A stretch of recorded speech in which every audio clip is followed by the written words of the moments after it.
j'ai capturé le son de l'enfer. Le son de l'enfer, c'est un bourdonnement constant, un bruit qui ne s'arrête jamais et qui toujours nous rappelle à quel point nous ne sommes pas en paix avec nous-mêmes. Ce bruit-là nous empêche de distinguer ce qui est essentiel pour nous, humains, et pour notre nature d'être humain. Et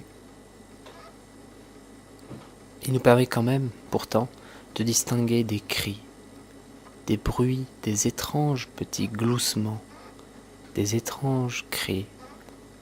Serait-ce des démons? Serait-ce des animaux? Serait-ce la sauvagerie d'un état primal tapi en chacun de nous?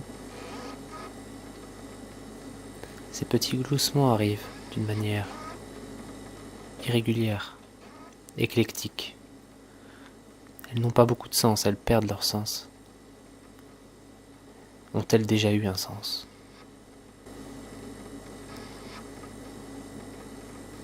Ce bruit, c'est le bruit de l'enfer. C'est le bruit de l'enfer de consommation. Un enfer de consommation, c'est un enfer dans lequel tout n'est plus que bruit. Tout n'est plus que gloussement.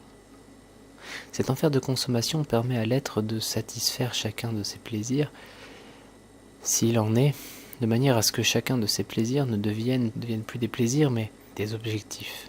Ainsi,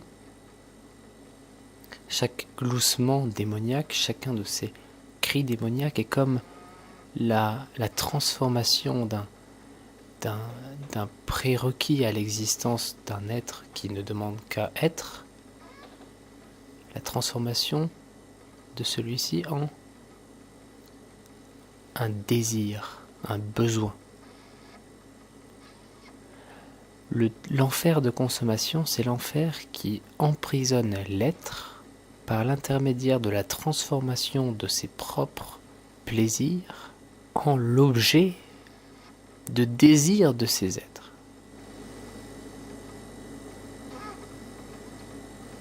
L'enfer de consommation est un enfer profondément non créateur, car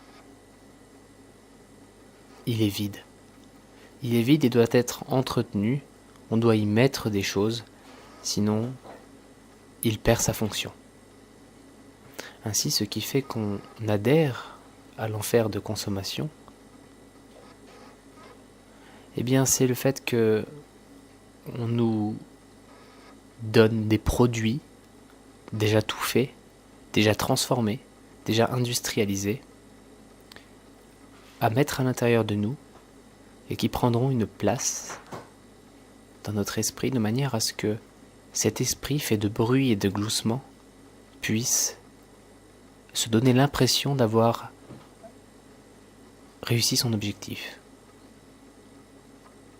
qui est l'entretien et puis la conservation de ces mêmes produits industrialisés que l'on nous a rentrés à l'intérieur de nous. Ce bruit de l'enfer de consommation, c'est le bruit d'un frigo.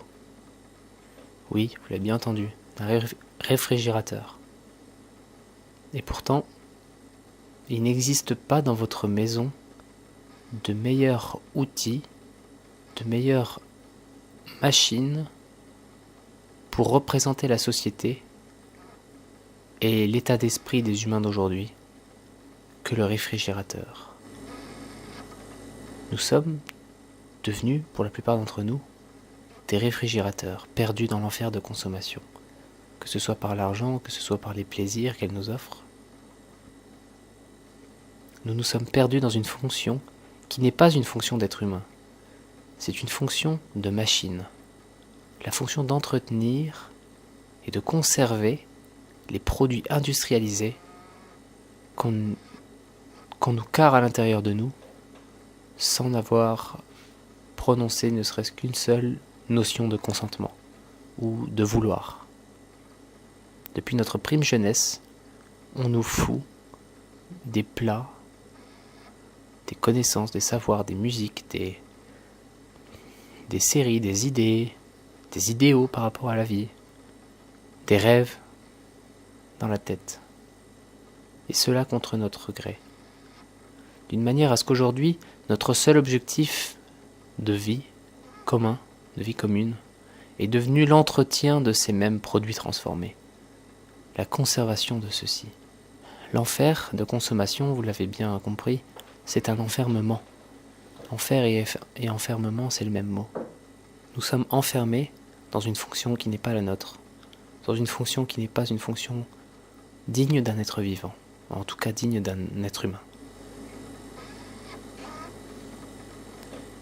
Quand est-ce que nous allons maintenant prendre notre pouvoir en main et décider de stopper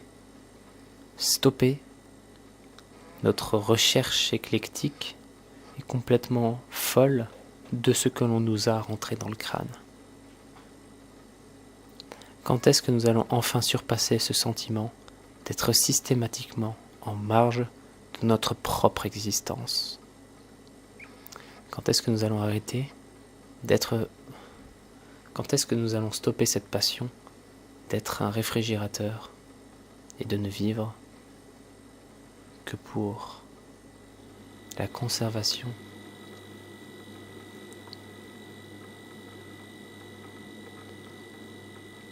du superflu?